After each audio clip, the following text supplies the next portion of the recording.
Hello friends, అందరూ ఎలా ఉన్నారు? బాగున్నారా? ఈ రోజు వచ్చేసి యాన్యువల్ క్రైజాంథమం ఫ్లవర్స్ నుంచి సీడ్స్ ఎలా తీసుకోవాలి, ఎలా గ్రో చేసుకోవాలి అనేది మీతో షేర్ చేసుకుంటున్నా.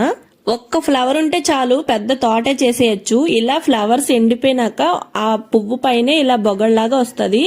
దాన్ని విడుచుకుంటే ఇలా సీడ్స్ అనేవి వస్తాయి. ఈ సీడ్స్ ని మనం మట్టిలో వేసేసుకుంటే జస్ట్ 1 వీక్ లోపలే ఇలా మొక్కలు అనేవి మనకి స్టార్ట్ అయిపోతాయి. ఇవి అచ్చం చూడడానికి చామంతి పువ్వులానే ఉంటాయి. కాకపోతే ఏంటంటే చామంతి పువ్వులు మనకి వింటర్ లో మాత్రమే వస్తాయి. సమ్మర్ స్టార్ట్ అయ్యేసరికి మొక్కలన్నీ చనిపోతాయి కదా.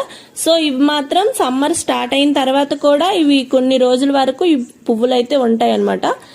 ఇంకా విత్తనాలు వేసి ఒక 20 డేస్ లోపలే నాకు ఇగో ఇంత పెద్ద మొక్కల్లాగా అయిపోయాయి. ఇవి చాలా తొందరగా పెరుగుతాయి అన్నమాట. ఇంకా కుండీలోంచి తీసేసి వేరువేరుగా ఉడుచుకోవడానికి ఇలా కుండీలో మట్టితో సహా తీసేసాను. మాకైతే ఇక్కడ కొంచెం గార్డెన్ ప్లేస్ కూడా ఉంది. గార్డెన్ లో ఏవైనా వెజిటేబుల్స్ వేసామంటే తప్పనిసరిగా ఫ్లవర్ ప్లాంట్స్ కూడా వేసుకోవాలి. సో మనకి పూసిన ప్రతి పువ్వు కాయలాగా వెజిటేబుల్ లాగా మారాలంటే ఫ్లవర్స్ అనేవి చాలా ఇంపార్టెంట్.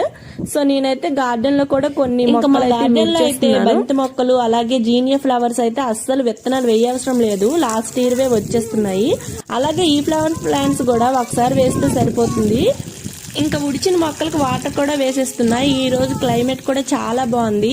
ఈ ఫ్లవర్స్ పూసాక అప్డేట్ ఇస్తా. అప్పటి వరకు మన ఛానల్ పైన కన్నేసి ఉంచండి. Thank you for watching. Bye bye friends.